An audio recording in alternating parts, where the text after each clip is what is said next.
Okay, we're recording and going. So, all right, everybody, welcome. Thanks for joining me. Just want to let you know that this is our last live class for this block. And so the end of the block's coming up quickly, which means this class is coming to an end really quickly. So most of you guys are doing awesome. So let me just kind of go over some stuff just real quick. This is being recorded for learning purposes. And then also, as we are in a live class, make sure we're following along with the Nearpod lesson if you can. I do have the link in the chat. Use the chat tool respectfully and appropriately, and then also respond to questions and instructions the first time. Okay, so what we're going to talk about in class today to round everything off is identity theft and basically consumer protection of how to protect yourself and your finances and everything like that. There's always somebody out there that just wants to take money from your pocket and put it in theirs, right? And we don't want that to happen. Before we get into it, let me just kind of go over the schedule. Live class today, which you guys are in, recorded lesson. We have quizzes 35 to 39, which is the very end of the course. So I'll be zeroing out grades pretty soon for this class, and then you'll know exactly where it is. As you can kind of see the upcoming date right here, the one to think about is October 12th. You want to make sure you have everything in by. So you got a good week and a half to catch up if you are behind. And then all of these quizzes are in Unit 5. Modules 13, 14, and 15. You can see consumer protection laws, financial fraud, just trying to protect yourself there. So, okay, do you have a final? No, there will not be a final. It's just those last quizzes, but good question. Any other questions before I move on with anything?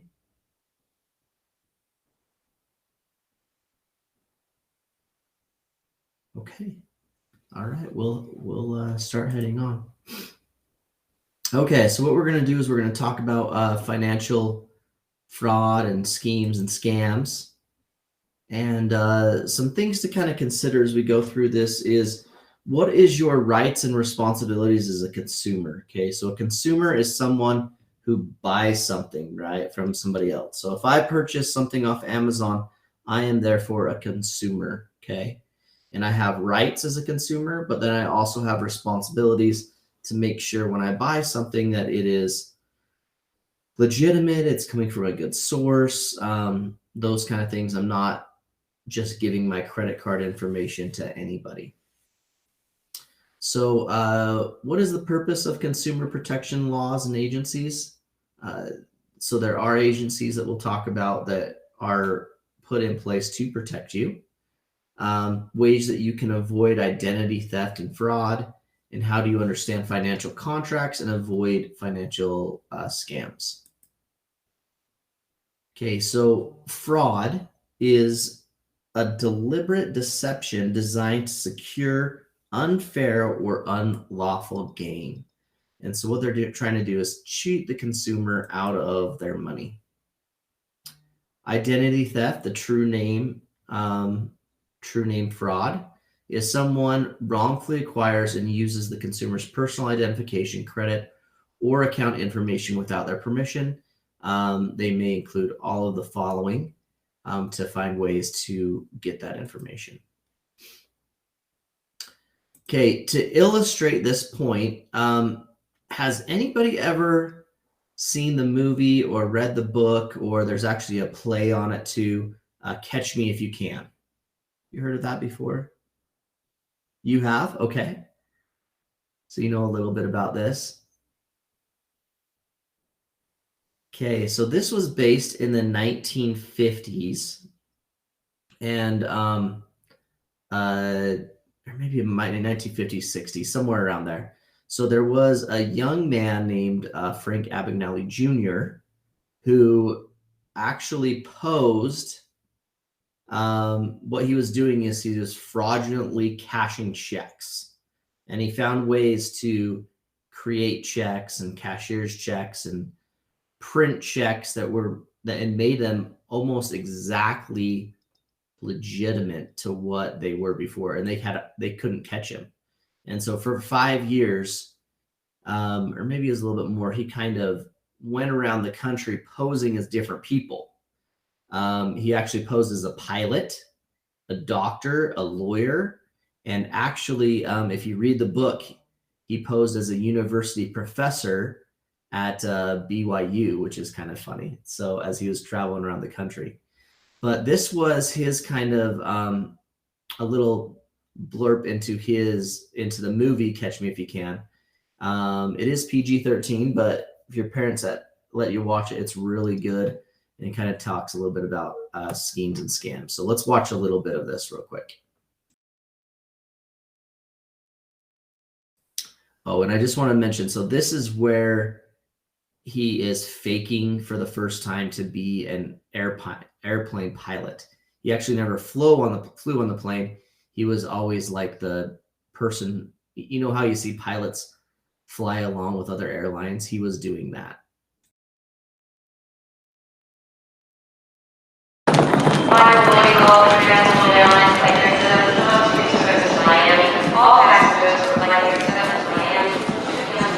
Hello. Hi. Are you deadheading? What? Are you my deadhead to Miami? Yes. Yeah, I'm the deadhead. Here we go.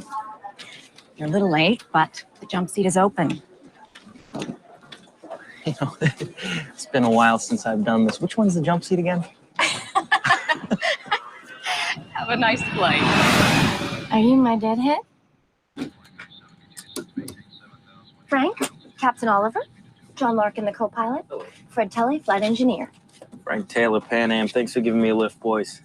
Go ahead and take a seat, Frank. We're about to push. What kind of equipment you on? DC-8? 707. You turning around on the red eye? I'm jumping puddles for the next few months, trying to earn my keep running leapfrogs for the weak and weary. No shame in that. We all did it.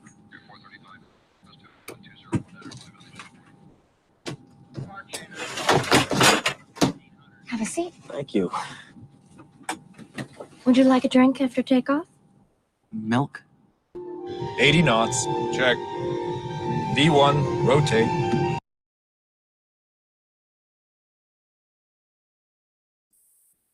All right. So yeah, it just tells you that people are going to fake things, right? So unfortunately, I get a whole bunch of scam calls sometimes. I don't know if you guys ever had some scam calls or your parents have, but it's really kind of a pain. But there are things in place to hopefully protect you. So there's different rights that you have.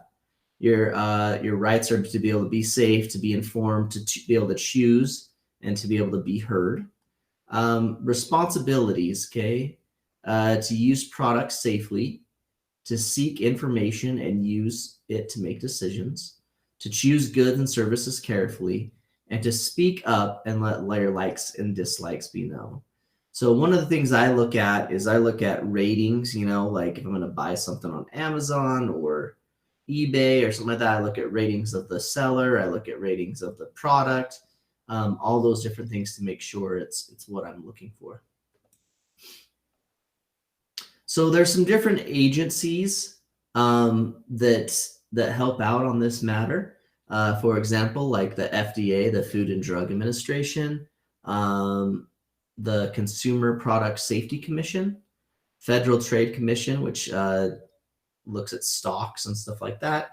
The Better Business Bureau, so that's an organization that helps out. The Bureau of Consumer Protection, and then consumer unions. They all help out to make quality, make sure quality is there. So also other things like the FDIC helps ensure banks or credit unions to to make sure the consumers are safe and looked after. So different ways to kind of avoid identity theft. Make sure you're monitoring your credit. You're keeping personal information. Don't give it out to unknown people. Protect your credit and debit cards. Protect your mailbox, your wallet, password pins. Make sure you have antivirus software in your computer. Notify your bank when your address is changed or your phone number changes. All right, so let's hear about a little bit from you guys. So if you're not on the Nearpod, let me just put it in the chat too for those that jumped on late and maybe can jump on. But let's hear what you got to say. So you can either do it in the chat or put it on here. But it said, Bethany purchased a new pair of shoes from the internet. What steps should she take to ensure her identity was protected while making the purchase? Okay, so what are the steps there that you think that they should be taking?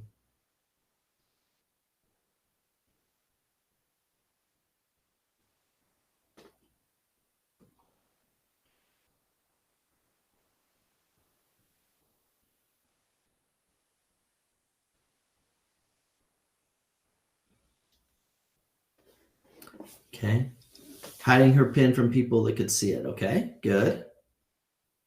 Yeah, one thing I do when I'm shopping online is I always use a credit card because there's zero liability in it.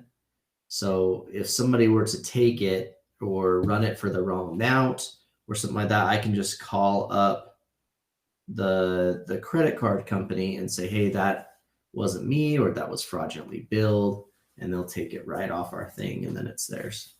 Make sure the site she uses is secure and has trusted reviews. Definitely. I mean, that's one of the reasons I do most of my shopping on, like, online shopping like Amazon or other places that are reputable.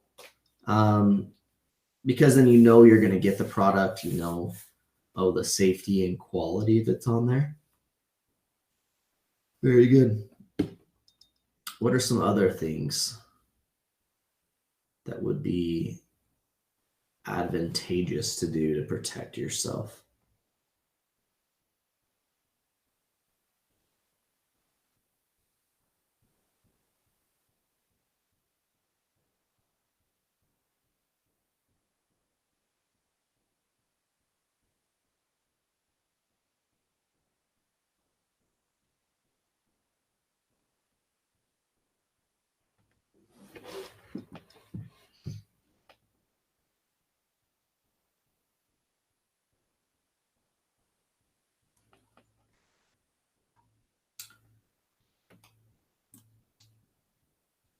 So I think it is important to, be able to only put in the information that they ask for. And if they're asking for weird kinds of information, you do not want to keep putting the information in, okay?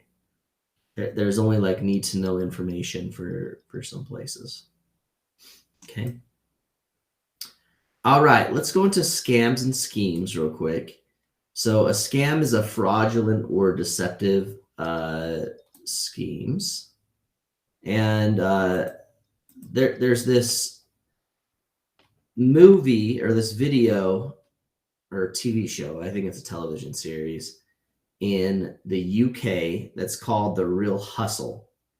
And what it's interesting is it shows different ways that people are trying to fraudulently get things from you. It doesn't necessarily have to be like digital or over the internet, but here's an inventive way that people have done in the past to try to steal your personal effects. So I think this will really interest you. So let's watch this real quick.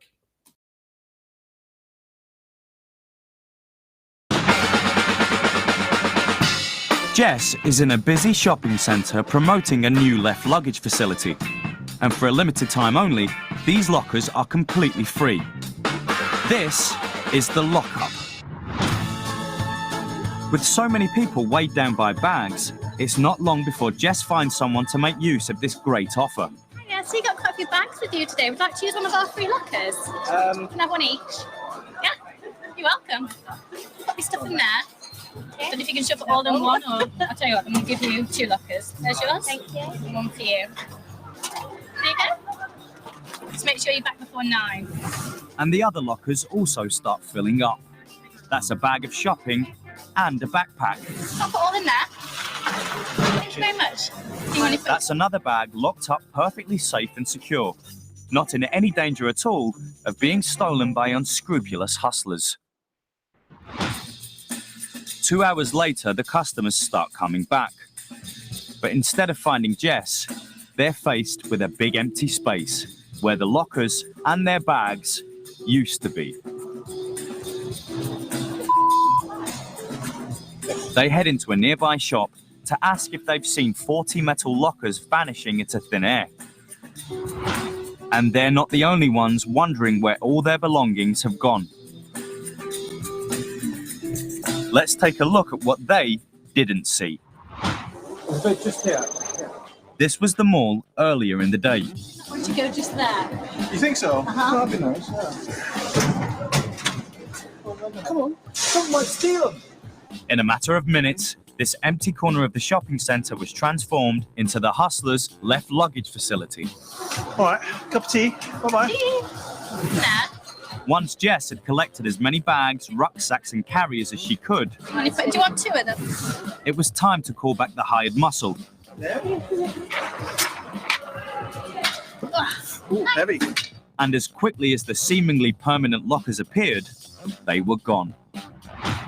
And along with all those bags, went into the back of the hustler's van, never to be seen again. There was a lady down there that was having some lockers there for anybody to put their bags inside. And basically my friend put her bag in there. And I was saying, no, I ain't putting my bag in there because I actually come here often. So I've never seen such a thing. So I thought, no way. I think my passport's in there as well. So I really need my bag. I can't believe it. I really can't. Hustlers are always looking for ways to separate you from your belongings. And there's nothing they like better than finding a way to get you to give them your stuff. Anytime you have to leave your luggage in lockers, make sure you're using reputable facilities, like at a train station and an airport. Of course, if you want to be sure about the safety of your belongings, the best way is to keep them with you at all times. Whenever you're invited to part with your valuables, whether it's locking them away or depositing them somewhere, if there is something unfamiliar about what you're being asked to do, don't be afraid to double check. You know, if it means going to a shopping centre and saying, are these cabinets new? Are they okay? Then do so.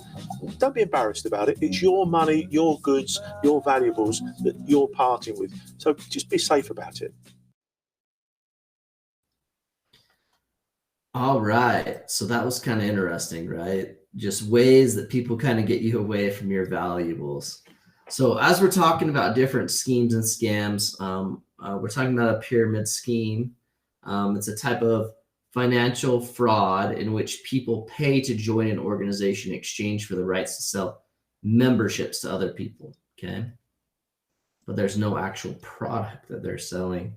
A Ponzi scheme is closely related to a pyramid scheme, but the promoter generally has no profit to sell and pays no commission to investors who recruit new members.